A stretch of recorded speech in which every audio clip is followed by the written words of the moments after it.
everyone. Good evening. Hi, Aya. Hi everyone! Hi Jules! Welcome sa Daldalang Walang Curfew. Usapang hindi nala-lockdown. This is Quarant Talk. Hey, Aya Okay, and everyone. Yes, sa lahat ng mga friends natin, this is our episode 56. And this is a very important episode kasi a very important person ang in-invite natin na makakapanayam natin, Aya. Pero syempre, bago yan, let's see our latest COVID-19 tally, Jules. yes, of course. So every episode ng Quarant Talk, we always make sure na ipakita natin ang ating mga numbers. So for today, from the Department of Health, ang ating active cases ay nasa 49,931. Ang ating total cases ay pumalo na sa 238,727. Death toll natin at 3,890. At ang recoveries natin, lumulobo na yan sa 184,906. As for the new record for today, kasama na po dyan ang 1,383 new confirmed cases, 15 deaths po were added, and 230 patients who have recovered were also included in that tally. Globally, just to give you an idea, some 27.3 million cases na po ang meron tayo worldwide. Ang death toll po ay nasa 882,000 while the recoveries ay nasa 18 million po. Ayan, Jules? Yes, and of course, you also need to check out kung, well, alam na rin naman ng mga kababayan natin to, pero just to be sure, ito po yung listahan ng ating mga quarantine classification kasi this will run for the whole month. Okay, so MECQ, nandyan ang Iligan, ang GCQ, of course, Metro Manila, Bulacan, Batangas, Tacloban City, Tacloban, and Bacolod, and MGCQ, the rest of the Philippines. And later on, after our interview with our guest, pag-uusapan pa natin, Aya, ang iba't ibang mga big news din. But of course, marami pa tayong mga topics, Aya, with regard to COVID-19. Simulan natin. Dito lamang yan sa latest news.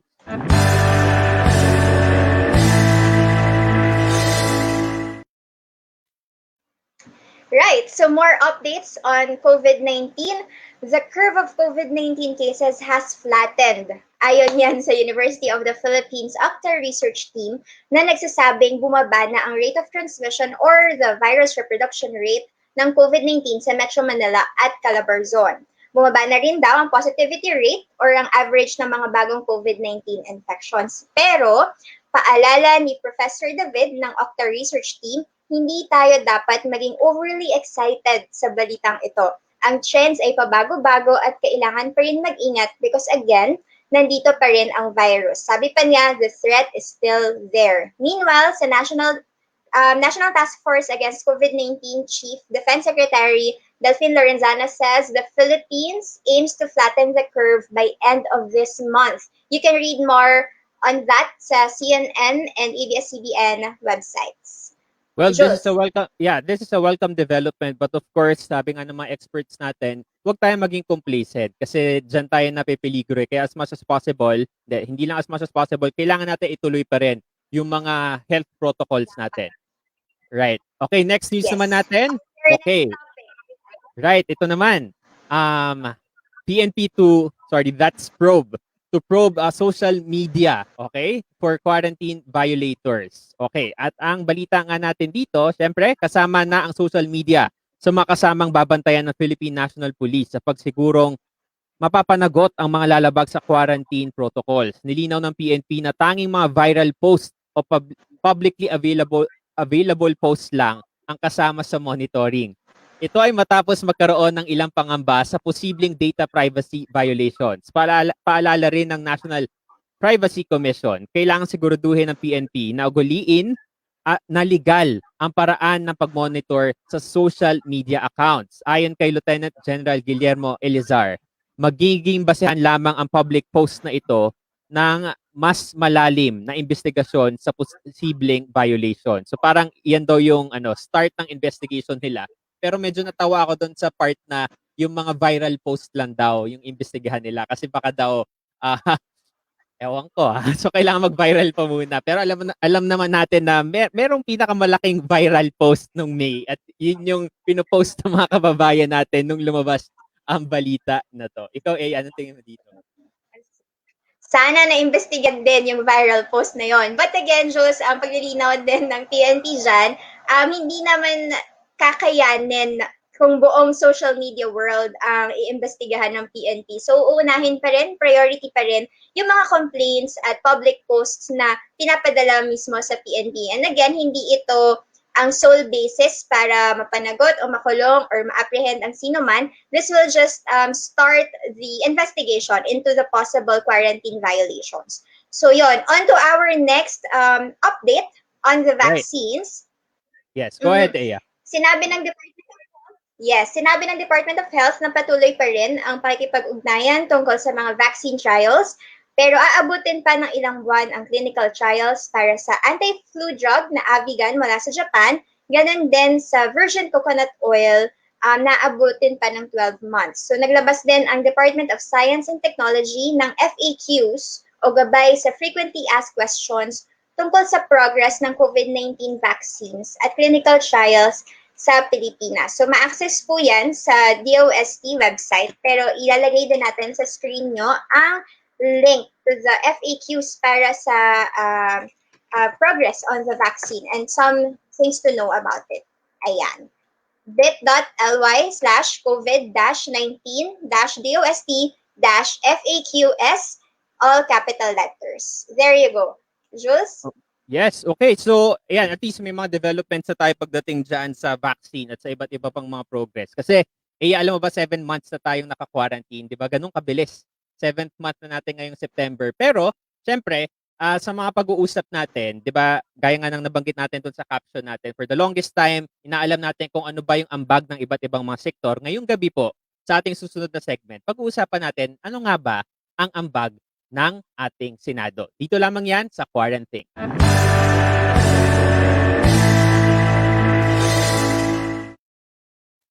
Alright, here we go. Eya, sino ba ang ating special guest ngayong gabi sa Quaranto?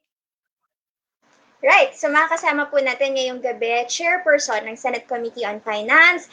We have with us Senator Juan Engardo, Sonny Angara. Senator, Hey, Senator, welcome to the show. Hi, good evening, Ea. Good evening, Jules. Sa lahat ng nakikinig, sumusunod dito sa podcast ninyo. Magandang gabi po. Maraming salamat po, Senator Sonny Angara, and thank you for giving us the opportunity na makapanayam namin kayo dito sa ating show. So let's start po, sir, with this one. Mula nang nagkaroon po kasi ng lockdown sa Metro Manila, lagi na nating inaabangan ang community quarantine announcements, dati every 15 days. And recently, you warned po of a possible economic collapse if NCR would revert to MECQ. And so what are your views on how we should assess and balance the country's economic welfare and on the other hand, public health as well? Tingin niyo, sir. Well, very tough issue yan. Thanks for having me, guys. No, very tough issue talaga yung pagbalanse dyan. But I think at the end of the day, kung walang kumpiyansa yung mga tao sa na safe sila pag lumabas on the health aspect, na kontrolado yung sitwasyon, they will not, hindi rin sila magpupunta ng mall, hindi rin sila maglalabasan, and to revive all the or perform all the economic activities na crucial sa ating ekonomiya. Hindi rin mangyayari yon kung hindi natin kinontrol yung situation. So, I think that you have to strike that right balance, and dun sa datos na pinakita nyo kanina, mukhang that yung 2-week or 15-day MECQ breathing spell na hiningi ng ating health professionals, mukhang nakabuti naman dahil from 6,000, 7,000 a day, we had less than 2,000 a day for the first time in a long time. No? So hopefully, tuloy-tuloy yan. We know that's a product of the quarantine. Ang inaabangan natin, ano yung figures post MECQ, no? Yung kasi may lag time nga yun. So yun ang abangan natin. We will see, no? Hopefully, na-imbibe na natin, no? Talagang nagawing habitual yung good habits natin, wearing masks, etc. Yeah. Senator, we know that addressing the pandemic is it requires addressing different aspects. And before the last sona of the president, you mentioned some aspects that you were expecting to hear, for example, on education, on contact tracing, and on jobs, for example. Since then, since July, or past couple of months. How would you assess our government's response to these areas, and maybe what do you wish to be addressed further?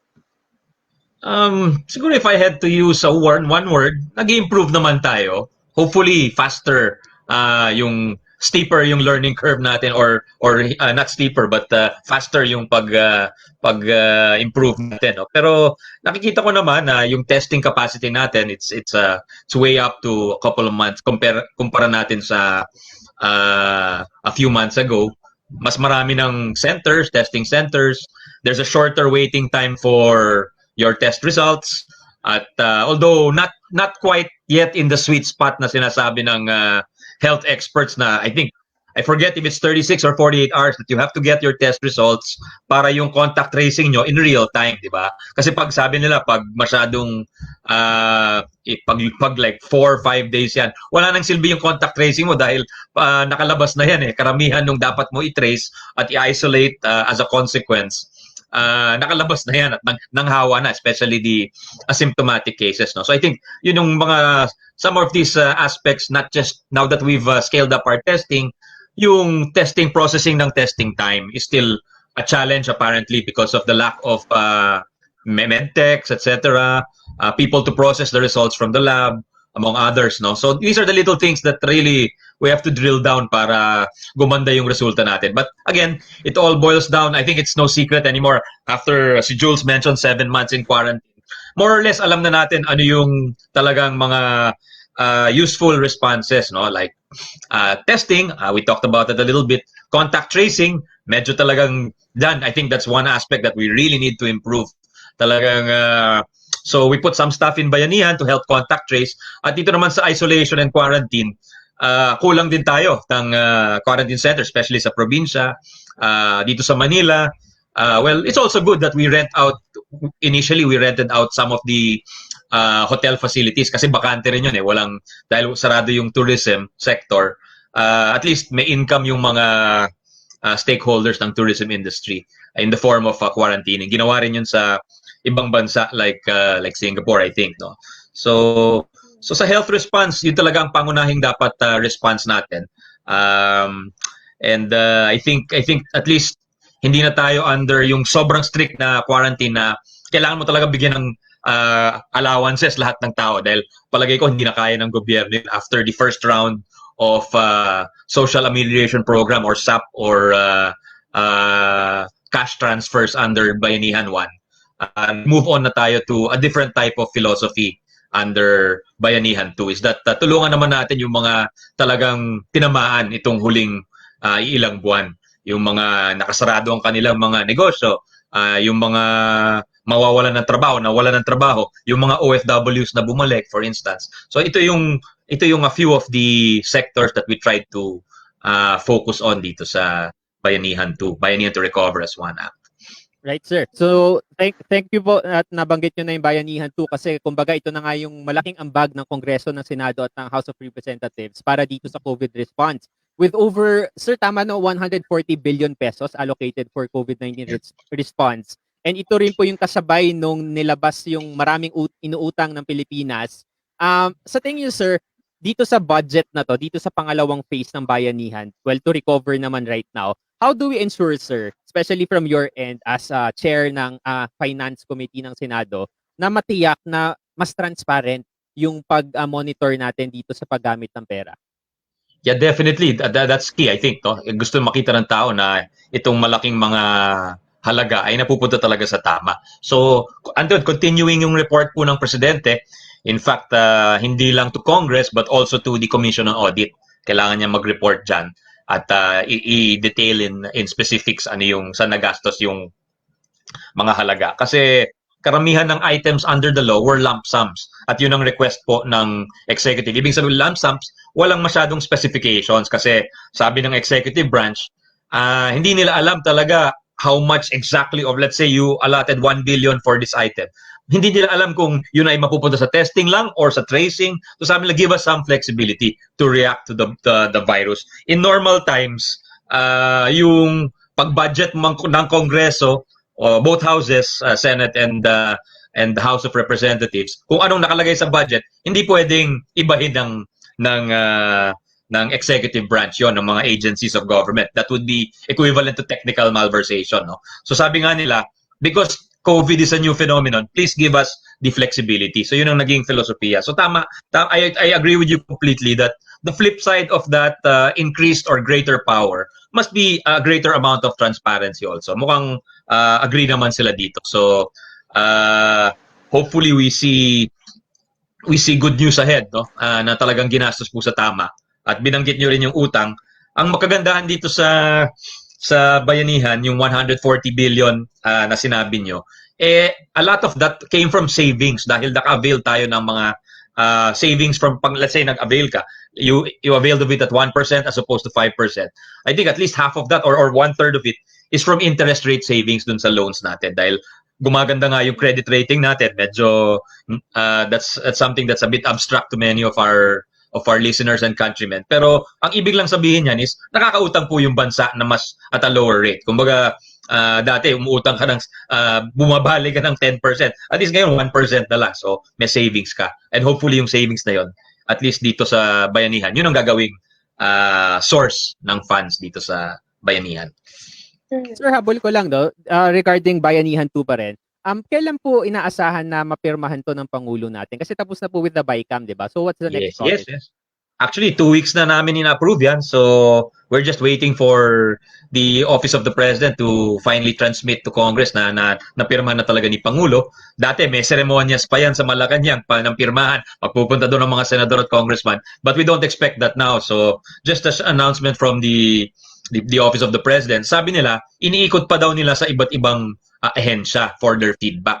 So, it's a little, I don't know if that's really the procedure, but kami, the sooner the better sana. At saka, total, it's really a true bayanihan. I don't want to claim credit for this, nor do I want to claim credit on the part of the Senate kasi may ambag nga ang Senado, may ambag ang Kamara, may ambag din yung mga ahensya. Like, the IATF gave us a lot of inputs as to anong maganda, anong kinakailangan nila. Dahil sila talaga yung nasa front lines. Sila General Galvez, Secretary Dizon, sila yung nagsabi, uy, wala tayong mapaglagyan. Kaya naalala nyo, nung at the height of our cases, or not at the height, nung tumataas talaga yung mga COVID cases natin, as a result of many returning OFWs, we had about 50,000 who returned in a short span of time, a number of weeks lang. Napuno yung Rizal Sports Center, di ba? Yung Rizal Coliseum. Hindi tayo handa. We were not ready for that. And naubos yung pondo.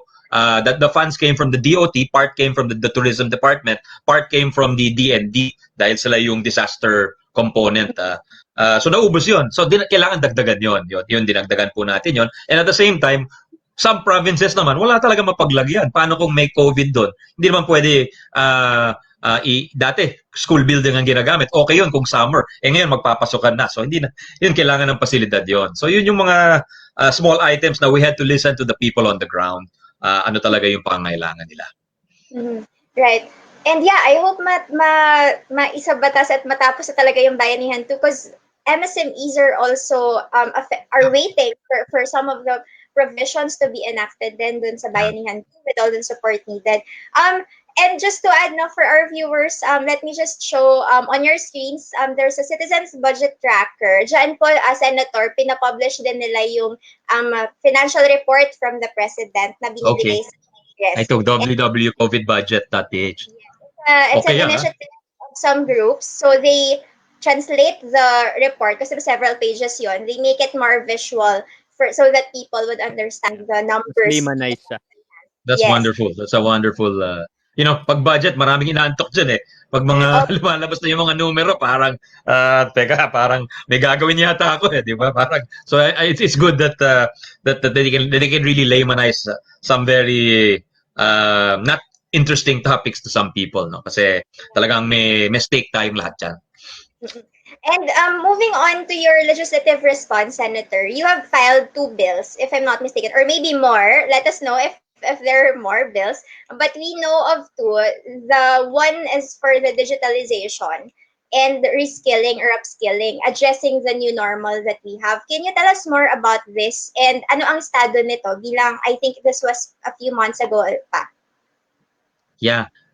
Thank you. Before I go there, I'll just mention the MSMEs. We put in around I think billions, 50 billion yata sa Land Bank, sa DBP, sa SB Corp, Small Business Corporation under DTI, and Phil Guarantee.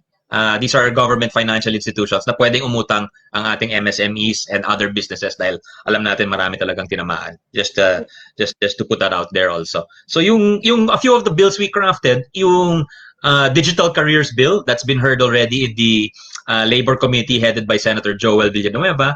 So yun, that's for technical working group and finalization of the bill.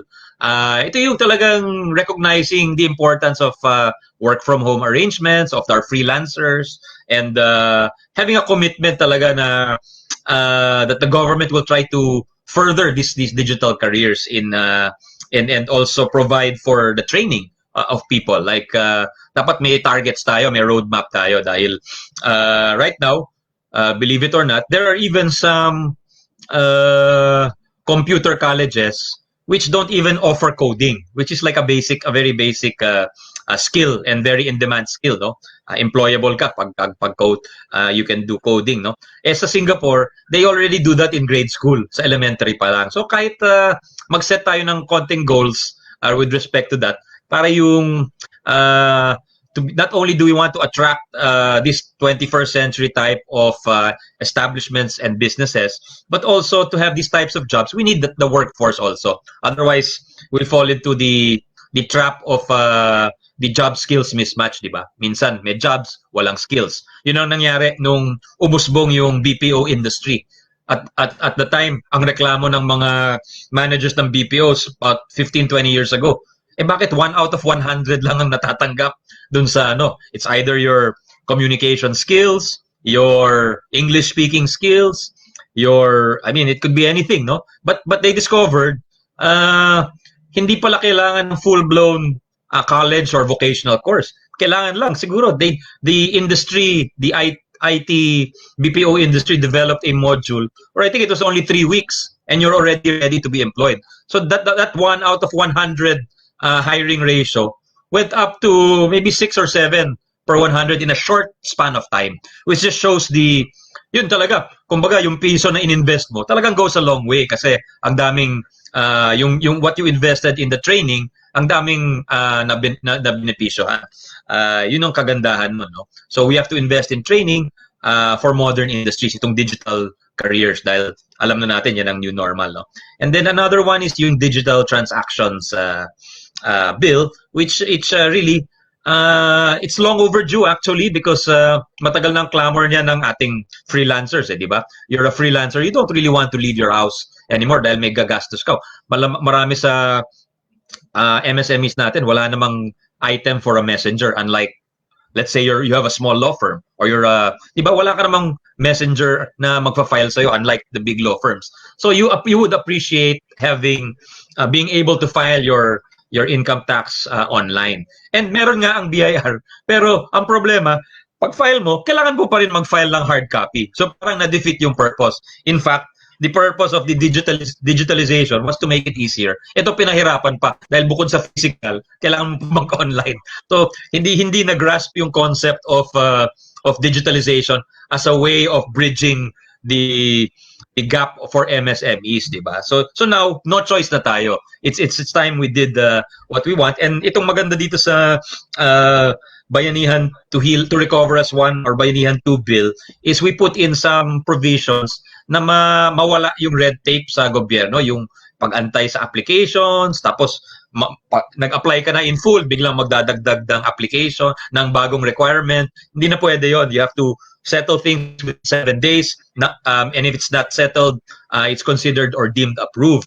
Tapos there's a special provision din para sa ating mga cell sites dahil yon, that's one aspect that's holding back our full digital transformation, yung number of cell sites or yung ratio of cell sites to population.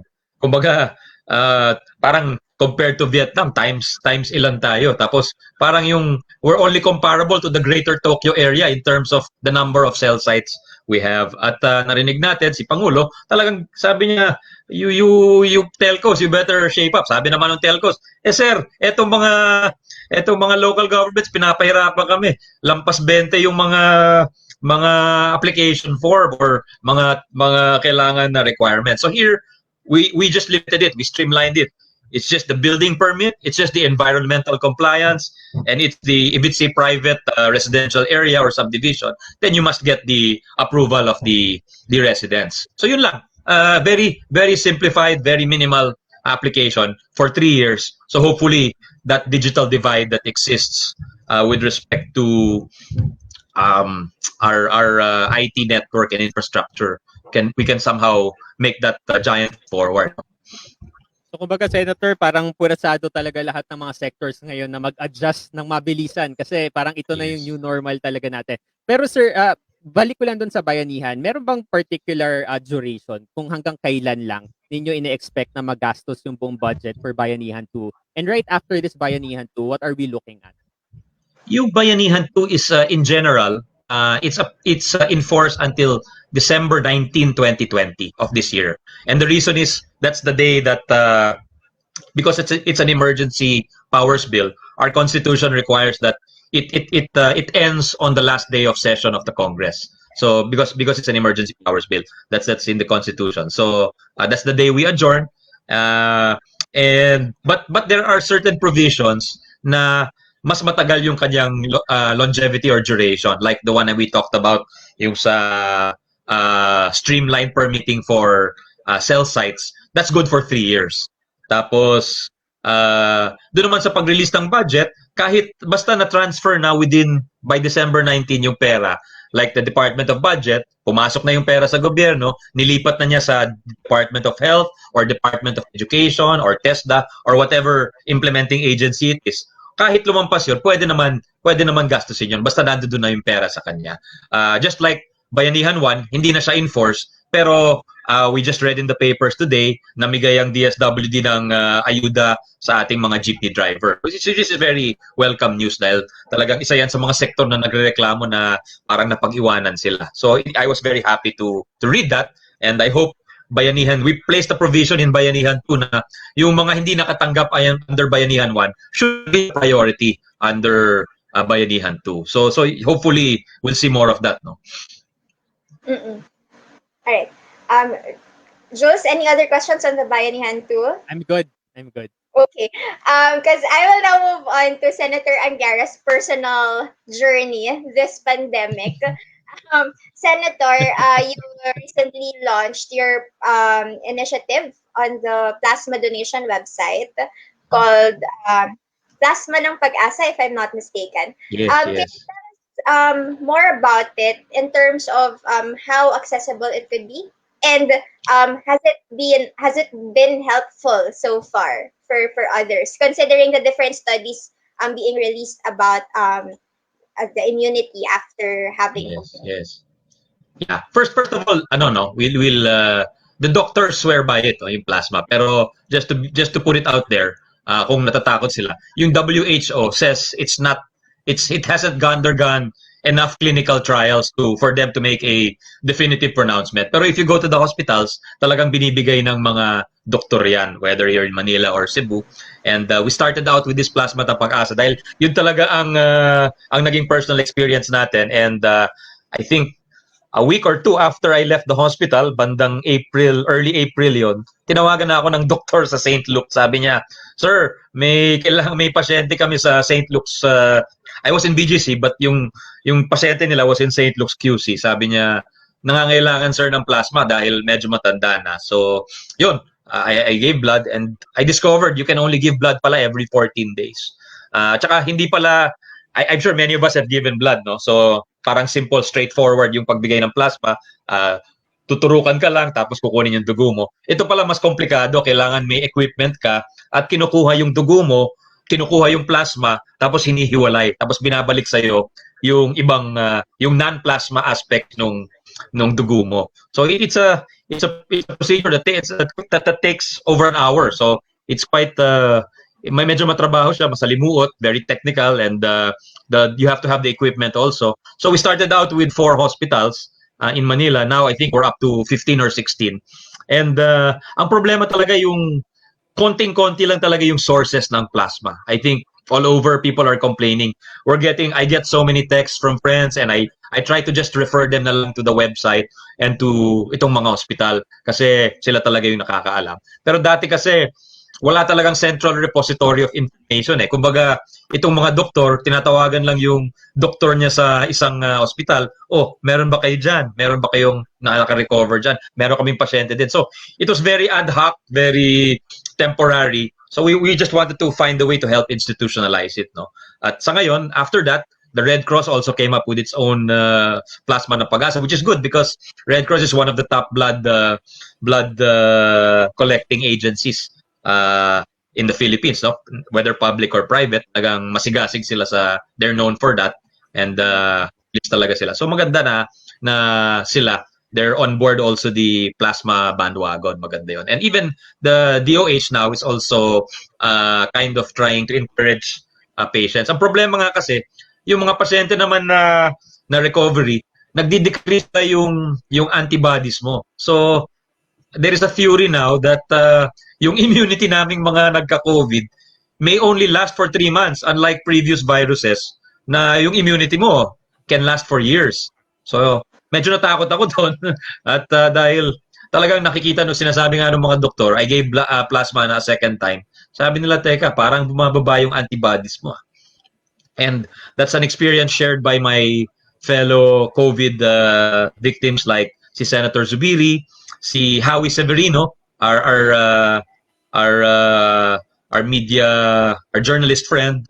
He also got COVID, and I think 2 or 3 times na siya nag-donate.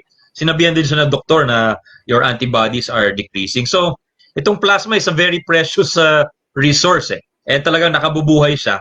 But there are also some conditionalities. Hindi lang basta-basta bibigyan mo ng plasma ang isang tao. Una, kailangan malubha yung kaso ng pasyente. It's not a mild or moderate case. It's a severe case, meaning he's on intubation, I was told. At pangalawa, it has to be received within 12 days of recovery, I think. 12 or 14 days of recovery. Yun talaga may maximum effectivity yung plasma. So kung meron man nakikinig sa atin on the off chance, sana and they're still within that window, makabigay sila sana ng dugo. Marami silang matutulungan. Ayan. So, nandyan yung website. Tama po ba yan? Yes. Thank you very much. Thank you sa pre-advertising. Okay, ayan. So, sa lahat ng mga nanonood ngayon na pwede mag-donate, bisitahin nyo lang yung website na yan. Okay, Senator, as we wrap up the interview, actually, before you give your final statement, kasi gusto ko lang isingit po siguro kasi finance chair din naman po kayo ng Finance Committee ng Senate. This is regarding the Manila Bay beautification, actually. Kanina po kasi may nilabas na statement si Secretary Briones na yung huge amount of money na 300 plus million could have been used by the education sector to buy more tablets, etc. From your end, sir, parang give us an overview, i-laymanize niyo po sa amin. Is it possible na kahit matagal nang naka-allocate for DNR yung beautification, actually hindi beautification, rehabilitation ng Manila Bay, is it still possible to reallocate the funds during the implementation of a certain project or program? Depende. We have to know kung multi-release yan. Kasi kung ilang I read that the project is worth 300 plus million. Kung na-release na kasi yung 300 million, hindi na pwede dahil nandoon na yan sa agency. You cannot stop that already. And in fact, that's under the law. So the only one who can really stop that project is the executive because under Bayanihan 1 and 2, there are powers. One of the powers we gave to the executive is the power to realign funds. So maraming projects na re-align ng gobyerno actually. Like dahil yung purchase of vehicles, for instance, di mo naman kailangan ng vehicle ngayon dahil walang lumalabas, di ba? Yung allocation for each agency, there's usually a allocation for travel. Yun, I understand maramihan doon na realign. Yung infrastructure, I understand like funds for some buildings were set aside and given to DOH, given to the DSWD. So yun, pagka may power na gano'n ng executive, pero yun ang problema, pag na-release na ng DBM ang pondo at nasa ahensya niya, I think that's more or less a done deal na kasi implementable na siya. So, yun ang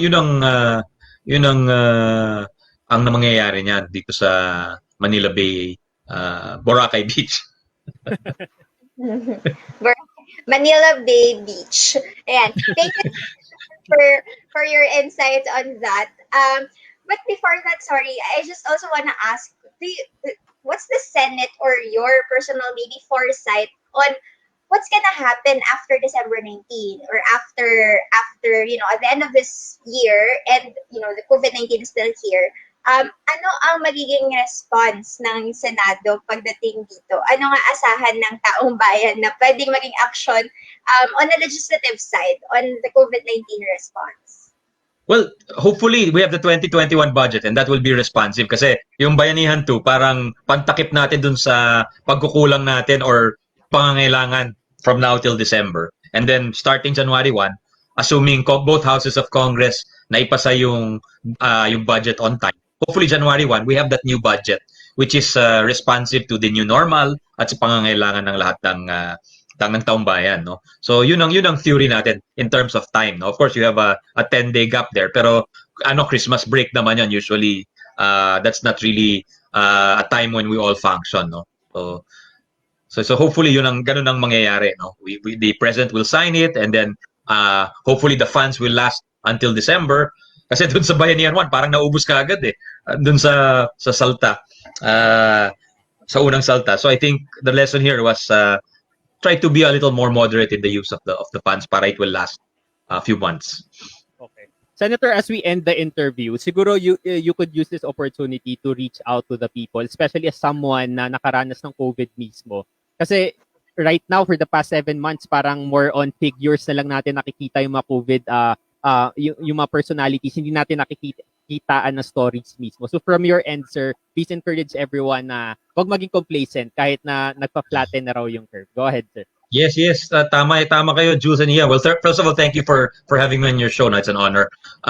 Well, for people, I think what the statistic that comes out to me recently is hindi na tinatamaan yung 55 and up. Most cases in hospitals is 20 to 49 years old. So kasama kayo kasama yung millennial generation. So dapat mag-ingat yung ano kasi yung parang yung ano natin sa vulnerable sectors 'di ba, yung mga may predisposition, yung senior citizens, yan ang dapat mag-ingat. So ngayon, I think you said it really very well that lahat tayo kailangan mag-ingat and yung pag may nararamdaman tayo, it's also best. Ako nung may naramdaman ako, I really quarantine myself dahil aware ako dun sa mga symptoms ng COVID. Nung nagka-sore throat ako, sumakit yung katawan ko at yung ulo ko, humiwalay na ako kaagad kasi hindi ko naantay. Highly contagious pa rin talaga ang COVID kaya kung pag pinasok niyo yung numero, the statistics of reporting, makikita mo in one household 6, 8, 9, 10. It's very common, talaga very infectious. So we have to learn how to live with COVID and the best way is really for each one to be personally responsible for his safety. And it's not just for his safety but for the person beside him or the person who lives in his house also. Yun yung talagang lesson ng COVID. We should not be the weakest link. We should all be strong links working together. Okay, Senator, ito na talaga. Before we let you go, meron nag-message. Sino po ang hairstylist ni Senator Angara? Ang pogi Baluktot nga Alam mo, yan ang maganda ng COVID. Siguro, since ang last haircut ko, February, kaya ngayon, tayo na nang gumugupit ng sarili. Sariling gupit yan, Senator? Yeah. Wow. Pati sa anak ko bunso, ako na rin ang gumugupit. So naka-save tayo ng a few thousand pesos. Madiskarte si Senator. Scholar yan Scholar din ang bayan. Wala namang nakakakita sa likod dito lang sa harapan. Harapan na. Okay. Magpaturo ka kay Senator Angara, Jules. Dapat mag-vlog kayo, sir, paano nyo ginagawa. How to video next time.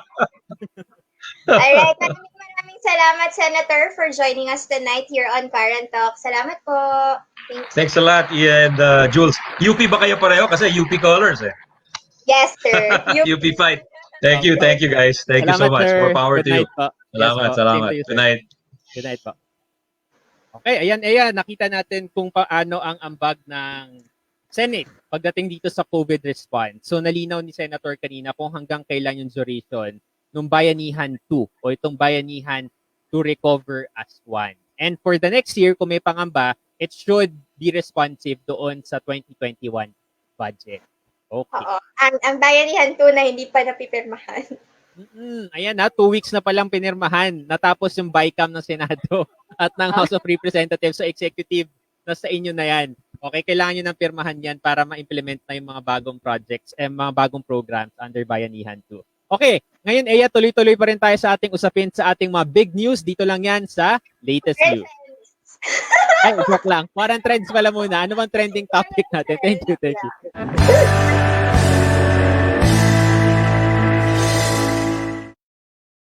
Okay, medyo nakakagalit po yung trending topic natin today. Number one trending topic po ngayon, #justice for Jennifer Laude. Okay, very quickly lang, bakit ba galit na galit ang ating mga kababayan ngayon online? So Jennifer Laude was killed by an American Marine named Pemberton in 2014. So Pemberton, this Marine was detained in the country, but due to good conduct, he was pardoned no less by President Duterte. So President Duterte earlier, nagkaroon siya ng message which is weirdly maaga and thankfully maaga. Nabanggit ni President Duterte na we haven't treated Pemberton fairly. Alam mo kung bakit nabanggit niya? Kasi daw wala namang nire-report na naging basto si Pemberton sa loob ng detention center, blah, blah, blah. So kaya niya nabanggit yan and he decided to pardon the president. Now, the question is, did the United States actually request to pardon Pemberton? The answer is, this is from a tweet to GMA News. They said that Secretary Teddy Locsin said that the United States did not send a request to pardon U.S. Marine Lance Corporal Joseph Scott Pemberton, saying that even U.S. Ambassador Sung Kim was taken by surprise. So, we are not yet sure kung ano yung storya behind this, kung bakit biglang pinardon, bigla-bigla ng Pangulo mismo, itong si Pemberton. Yan po ang trending topic for today. Ikaw, ano tingin mo dito?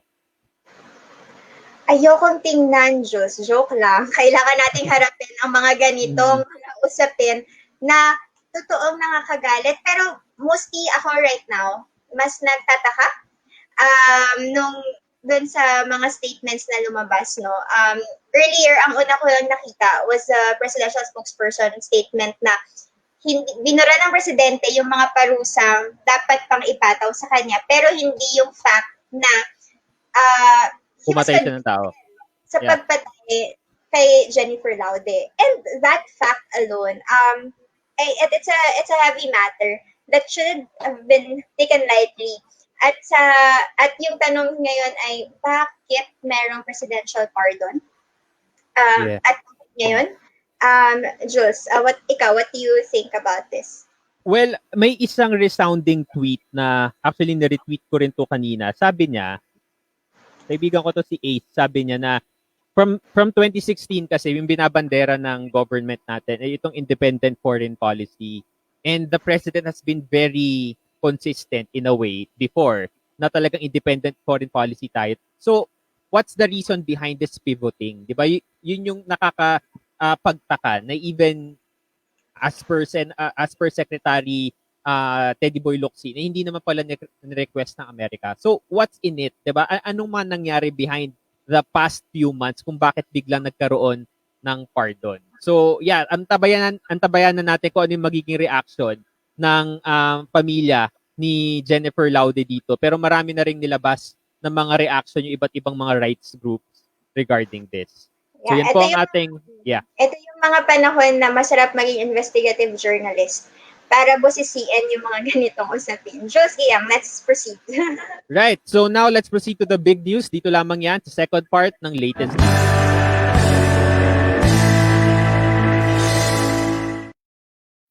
Yes, so kaugnay pa rin po ng ating trending topic. Ito nga po, kaugnay ng ating trending topic ang ating latest news ngayon. Binigyan ni Pangulong Duterte ng absolute pardon si Joseph Scott Pemberton and US Marine na convicted sa pagpatay kay Jennifer Laude noong 2014. Sabi ng Malacanang spokesperson, Harry Roque, na siyang naging legal counsel ng pamilya Laude. Binura na ng presidente ang mga parusa na dapat pang ipataw kay Pemberton pero hindi ang conviction ng kanyang pagpatay kay Laude. 6 to 10 years na pagkabilanggo ang ipinato kay Pemberton noong 2015.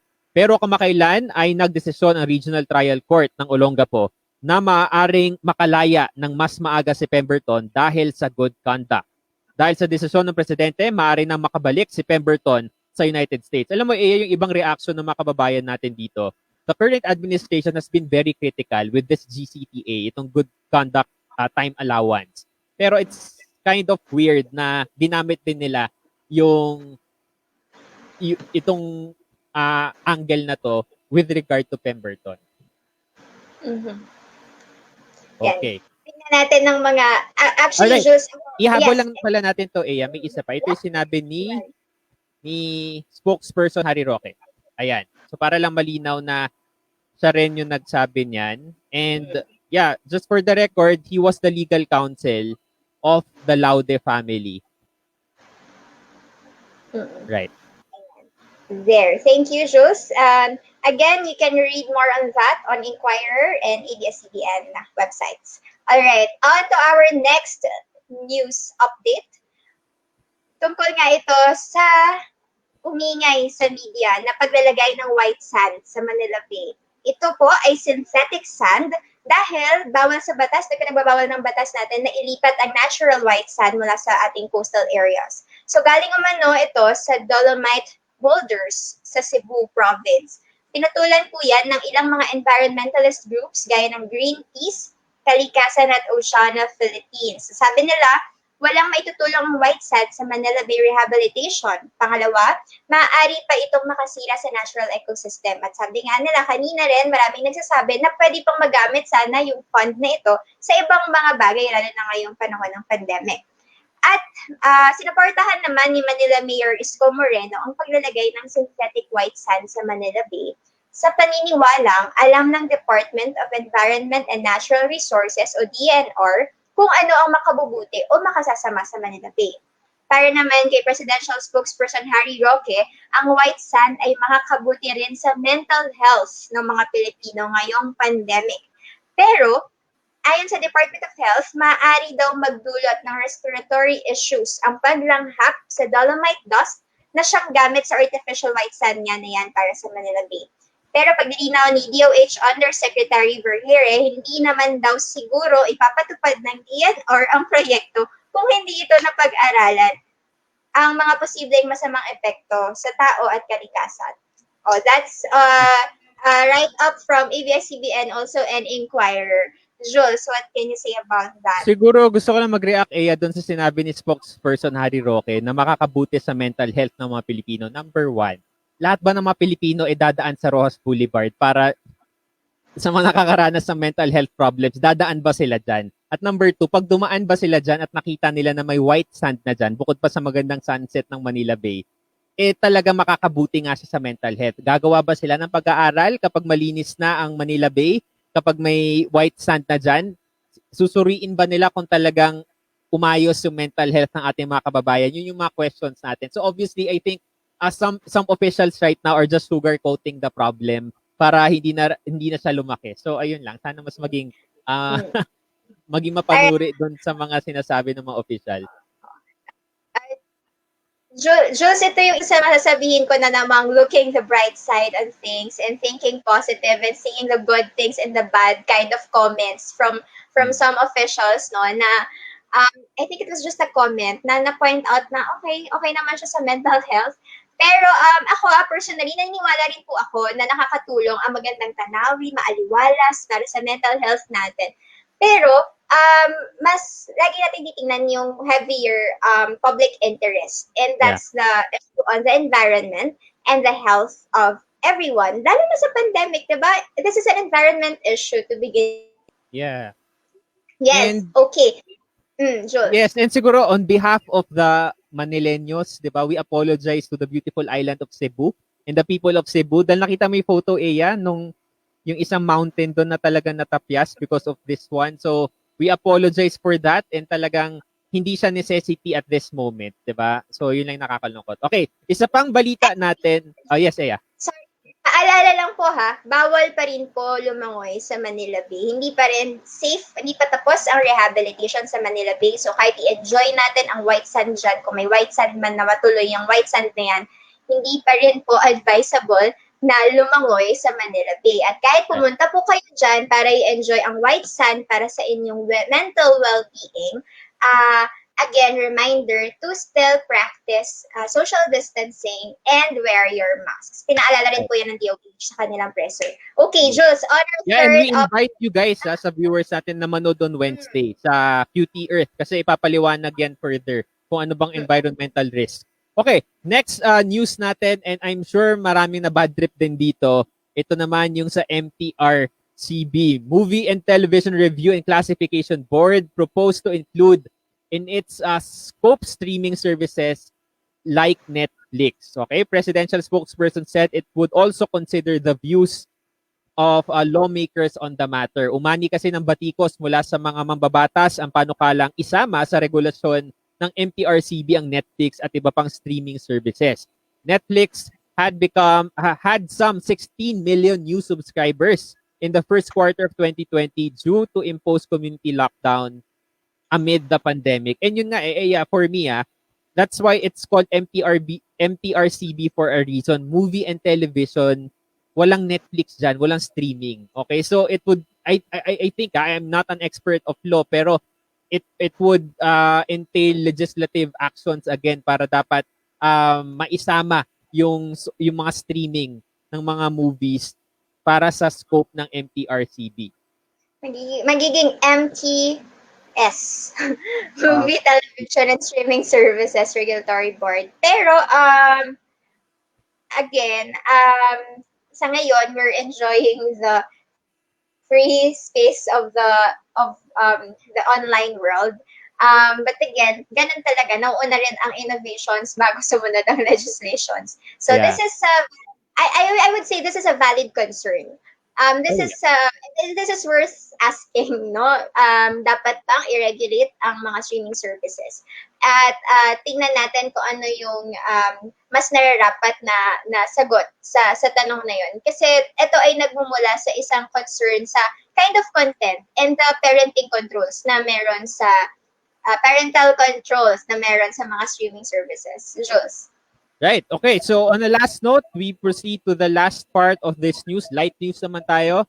Okay. Congratulations sa University of the Philippines. Muli, Eya, ano ba ang details nito? UP ranks 5th in Southeast Asia. Yes. So ang UP po ay still 5th among the best universities in Southeast Asia.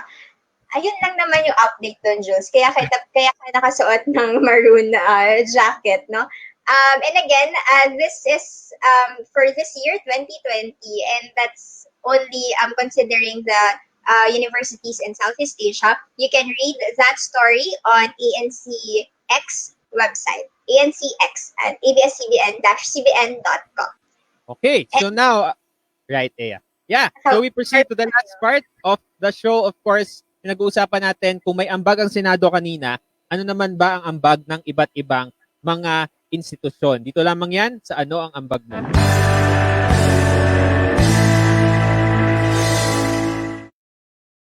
Okay, Eya, ano ba ang featured ambag natin for tonight?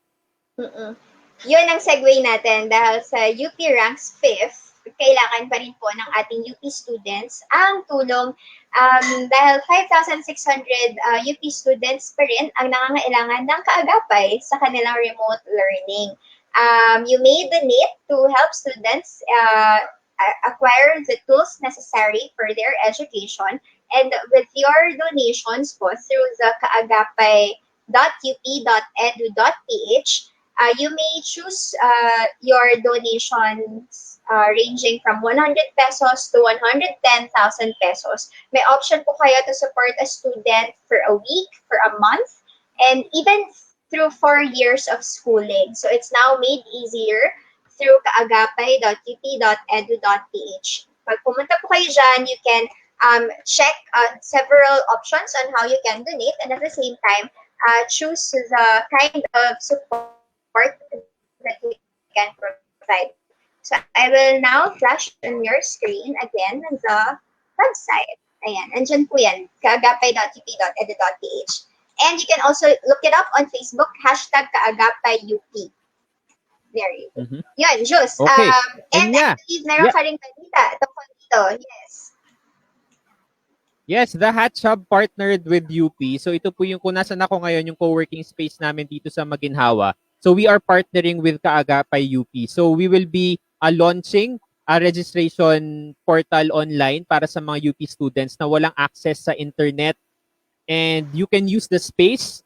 Okay, and what we will be doing is we are asking help from different alumni to chip in para ma-cover yung expenses ng paggamit nyo dito. So yeah, basically parang free usage siya, pero of course idadaan natin sa system kung sino yung eligible to use for free dito sa Hat Shop. Of course, we'll be following health protocols para rin ma-ensure na healthy tayong lahat na gagamit dito sa Hat Shop. So abangan nyo po sa The Hat Shop Facebook page para makita nyo ang mga detalye regarding that. So again, calling all UP alumni, kung gusto nyo po mag-chip in, check nyo po yung page namin, The Hat Shop, para po sa mga detalye. Okay.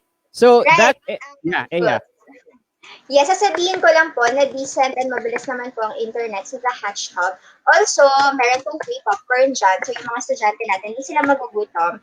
Provided na ma-raise po natin yung funds necessary para po ma-supportahan ng mga students na gagamit ng The Hatch Hub. Tsaka maliwanag yung ilaw. Maliwanag. Pero so far, inalis ko na si popcorn. Pero sige, since sinabi mo, pwede natin ibalik. Sorry. Yung experience ko kasi talaga sa The Hatch Hub, okay na okay. Yung free popcorn. At saka yung may pakape pa rin ba sa The Hatch Hub? Free coffee, free wifi. I mean, inclusive na po yun. Kasi 50 pesos ang pinaka-ano natin. Okay. So now, Aya, we proceed to our programs this week. Ito po yung maabangan yung programa. Tomorrow, the main agenda po hosted by Jermaine Halandoni de Runia. On Wednesday, Kilos Kabataan, 7 p.m. 9 p.m. naman po, QT Earth. Aya? Yes, on Thursday, 9 p.m. po, Throwback Kasaysayan kasama UP Professor Guiang. 10:30 p.m. back-to-back po yan. Inuman with Thais and Rafi will bring the bar home. So, fun inuman, kwentuhan po yan about anything under the sun, pero mas madalas na social issues. Fridays, 9 p.m., SDG Online Tambayan kasama ang fun and useful barkada ng 2030 Youth Force in the Philippines. At, Jules, pag Saturday, abangan nyo ang bagong show na ito namin dito sa Current Talk Media. Then again, we are talking about the issues na kinaharap natin ngayong pandemic at kasama na dyan ang mga political and social issues. So, abangan nyo kung ano yung ilalabas namin pag Sabado. Jules. Right. We will be launching a campaign in a partnership with an institution na talagang palalakasin natin ang voter education. Ayan, may clue na kayo. Okay, so that ends our daldalan tonight, Aya. Yes, guys, kita-kita ulit tayo dito sa daldalang walang curfew. Usapang hindi nala-lockdown, ito po ang Current Talk. Follow us on Facebook and subscribe to our YouTube channel, Current Talk Media. Yes, ako po si Jules Guiang. Follow me on Twitter and Instagram at Jules Guiang. Yes, I'm Aya Antonio. Follow me on Twitter at Aya_Antonio. On Instagram, Aya Antonio. Okay, see you guys. Have a great week.